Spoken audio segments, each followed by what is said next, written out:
At least it was a map PB, dude. I got that going for me. I used a map instead of like a loot wreck, you know? How does that look? Looks fine.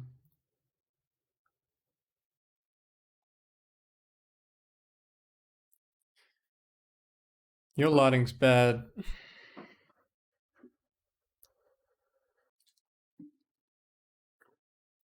Can't even see your lighting, dude. That's how bad your lighting is.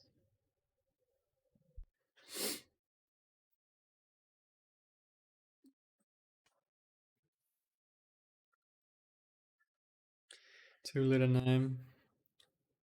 Alright, off spawn, forest. Looks terrible, reset. Oh, there's actually water, don't reset. No shipwreck. Can't see shit. It's looking like a reset. There's a lot of continents around, a whole lot of land and everything, right? So the land means you're fucked on a shipwreck. You'll have to be pretty lucky to get a shipwreck. Found a shipwreck. Doesn't look like a good one. It's not full. And looking at the back, you can tell that it's actually a map wreck. All it's got is a map chest and a food chest, which is dog shit. Maps are slow as fuck. Maps take all day to do.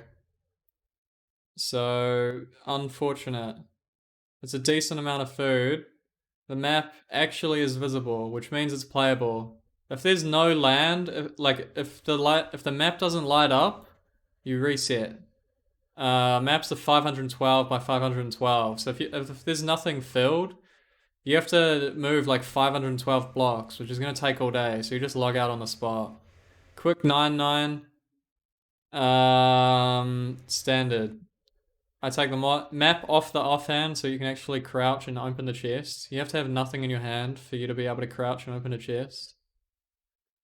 Sorting inventory, kind of slow. And move my timers out of the way.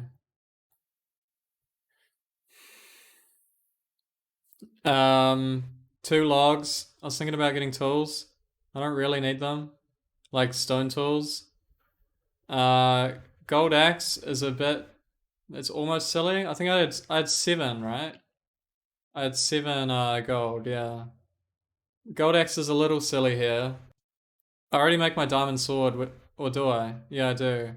Which is also a little silly. But I tried to get everything there. But really, what I should have done is, I should have got all the trees and then crafted everything at once. Like, just made the gold axe and then got a whole bunch of trees and then did this crafting.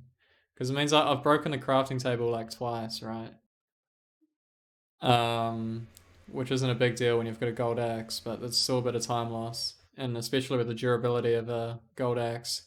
Waste like 2 or 3 seconds for getting to front load gravel.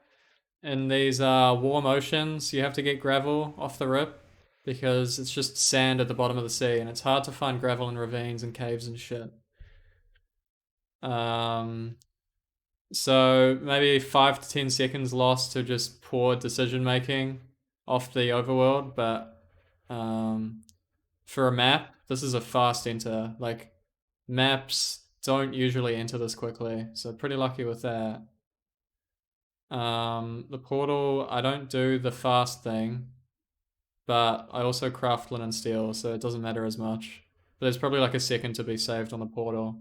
But other than that, like that's pretty standard. And it makes sense that the overworld will be pretty like low on mistakes.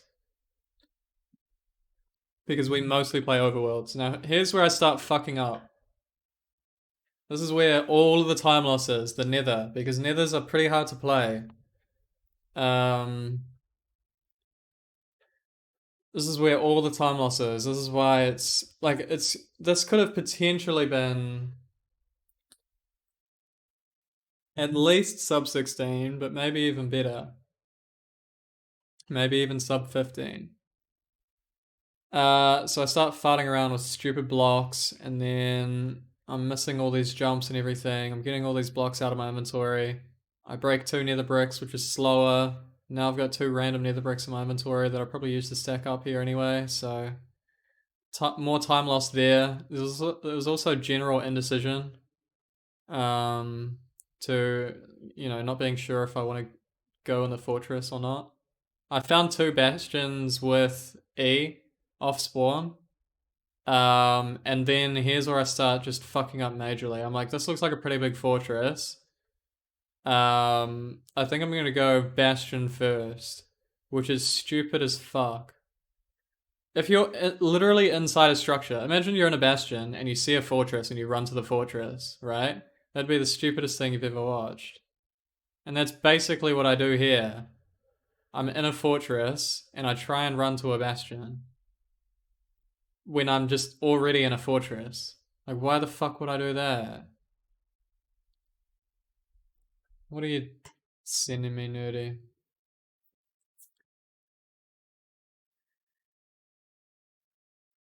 Nerdy, you're in SAR, dude. You can literally read it on SAR. You don't need his tweet for it, man. And you asked him an explanation. It's in SAR, dude. You're in SAR. You can just read it yourself. Oh my god.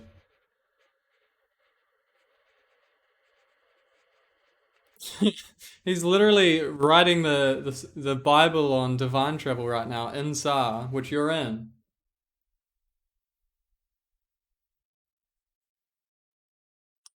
Anyway, I come out for no. Well, I come out because I'm like, this is a big fortress. Let's go find the spawners. So I actually came up here looking for the spawners. I fuck up there, and I fuck up a lot. And I'm actually looking for the spawners here, which is why I commit so hard. But then I see that the fortress ends. I do see the stables in the distance. But I was looking for the spawners here. And now I'm fucking around with armor. I'm like, all right, this is a pretty good run, but I don't know why I put gold armor on there, dude. I'm finally get to the fortress, the good part. Which is what I should have done. But I tried to find the spawners by going up, and then I like overcommitted over a hill and shit. It was just all silly. Should have just stayed inside the fortress.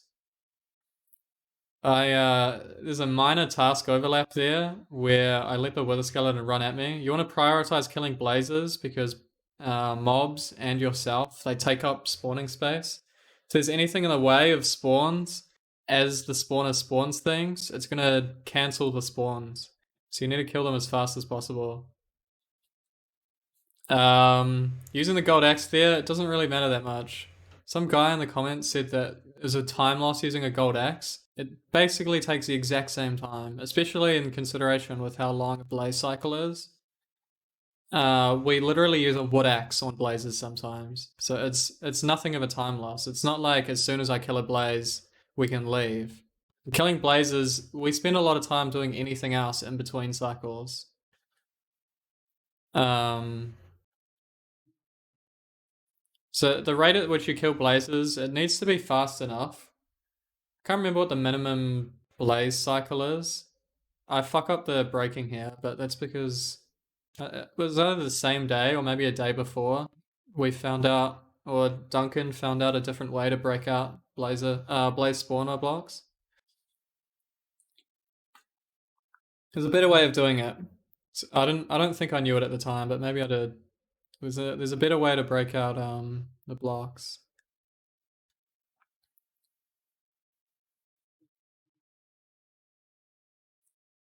I take a fair bit of damage in the blaze fight, but it's really not that bad. Leave on 6. There's a new way. You just break the blocks at the front first, and then do the circle because like decimal. There's shit to do with decimal points where blazes aren't locked to exact block coordinates. They can just kind of spawn wherever they want. Wherever they want. It's pretty funny I didn't kill that guy. Honestly, I don't think I even thought about killing him. It would have only taken a second. I didn't know that I skipped that blaze. I just wanted him out of the way. It's hilarious.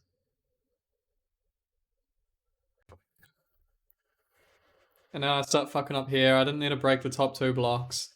I could have just taken a little bit of suffocation and avoided breaking 2 extra blocks.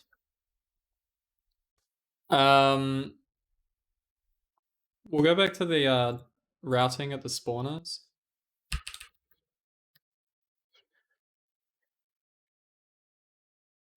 Where is it? All right. So I hit this spawner because it's obviously the closest. There's no strays nearby.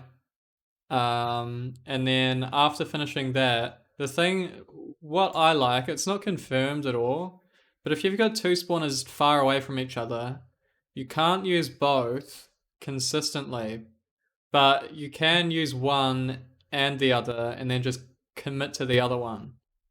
Like I said in the Illumina analysis, spawners don't tick while you're away from them, they only tick while you're near them. But spawners, they always spawn instantly um, when you rock up to one. So having access to a second spawner is really good. Um, because it means you kind of get a free spawn, which is nice. You get a free, or not a free spawn, but a fast, like instant spawn. The problem is that you have to run to get them, which is a bit awkward. But that's why I run over to the other spawner and why I don't think I break any blocks here. Oh, I broke 3. Oh, because I had to craft a gold axe. Yeah. Uh, anyway, off we go. So here's the time loss. I could have broken the bottom 2 and then placed the boat and went through, but I break the top 2 as well. But anyway. Then I just have nonsense placement. This was my first run of the day. Just like Illumina, it was my first run of the day. This PB is like a week old or something, by the way. It's not new. It's like an old PB. Yeah, I mess up a bunch of block placements and that kind of thing. But otherwise, the movement's pretty direct between the things. You have to be within 16 blocks of a spawner. I think it's stables and I think it's housing, and it's housing. But I should have known it was housing from years away. But it didn't end up changing my decision making at all. Having gold armor is really nice. Gold armor means you can make your bridges first, which is safer. But honestly, I send these without gold armor a lot as well. And you just have to you have to build the bridges while they're chasing you, which is pretty scary. And I was worried, yeah. So I didn't break that block, which sucks. But again, it's only like a small thing.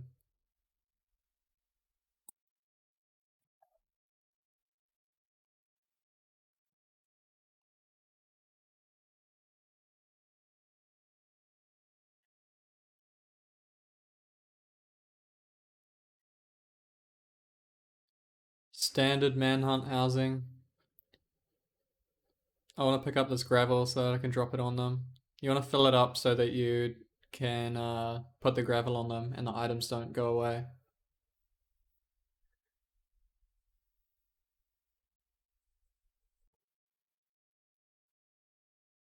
Yeah, Reese.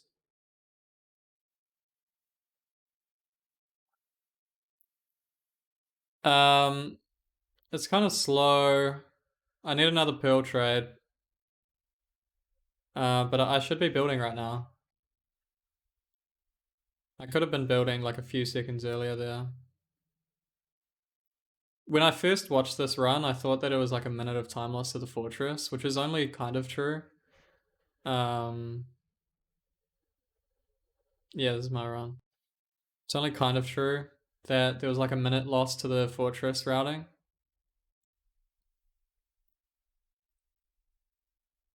Now, still trading, but the time it takes to build a portal, um,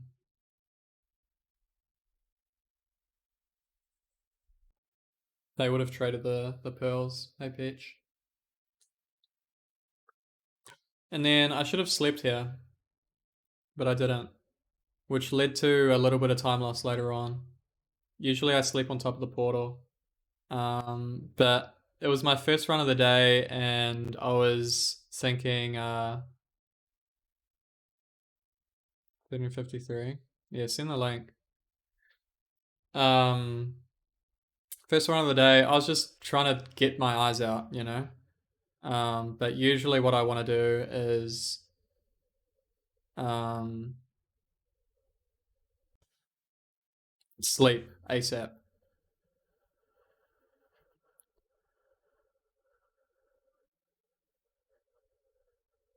Sub 10's been proven to be possible today. Um, Davey had a sub 8 blind, and Feinberg has had a sub 2 post blind. So if you just add up a sub 8 blind and a sub 2 end game, it means sub 10 has basically happened just separate from each other. You just need those two things to be combined in the same run, and we'll have a sub 10. So it's not even speculative anymore. We just need one split from one run and one split from another run. No, I don't think skipping sleep's worth it.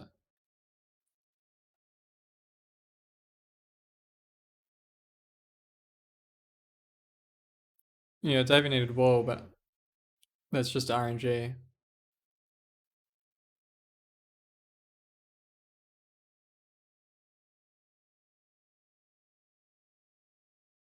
Really, Renix.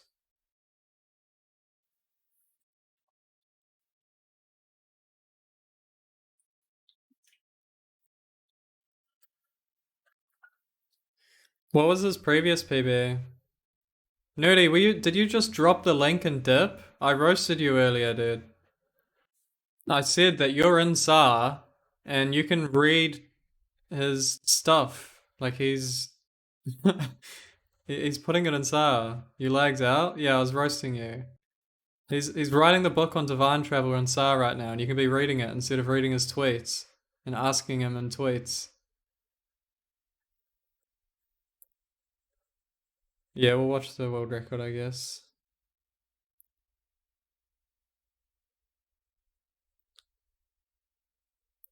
Um, it was just like random sailing through the ocean, and then let's actually go back to that part. So I really stayed on my angle really well. Like I was only off by like a degree or two when I rocked up here because of the icebergs and everything. Um, I kind of knew that it was on these coasts, but it wasn't actually at the back of my mind. Like I thought that it's probably nearby, but in the moment, I was not actually in realization that it's probably right here. I was thinking it's probably a bit further, which is why I slept. I slept because I actually thought it was on land. I didn't think that I'd done the triangulation or the distance calculation well enough because that boat travel was really fast. Yeah, nerdy.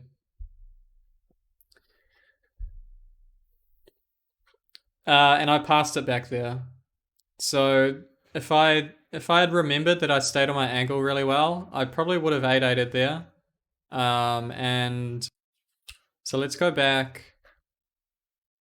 The stronghold is at 1359.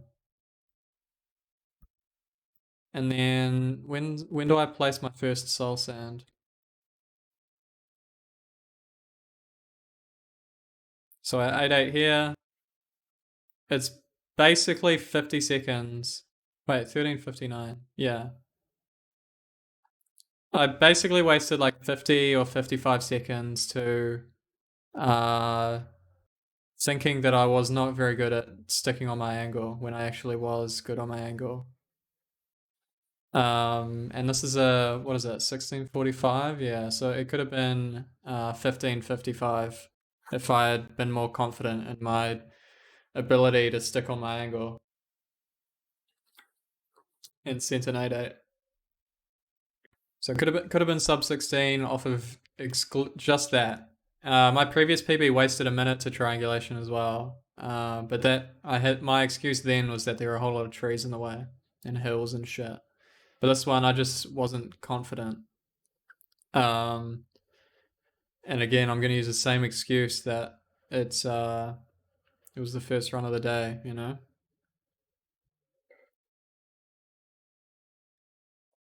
I'd say though, like if we're thinking of how you'd run this blind, there's probably about 30 seconds lost in the nether.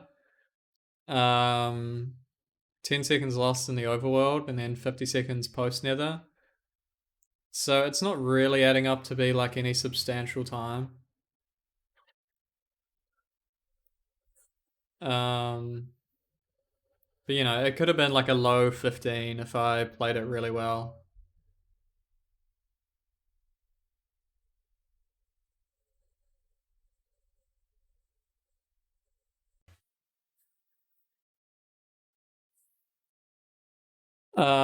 And then here, it had been a while since I'd been in an end fight, and also I was not prepared to be on a PB pace run.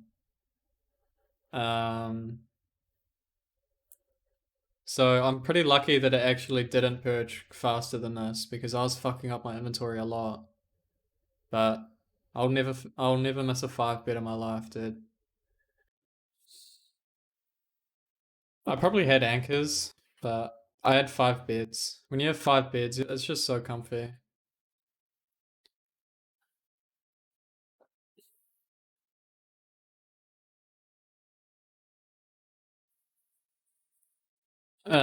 Yeah, so it could have been a low 15-minute time, sub 15-20 maybe if I was like on my game, you know. Um,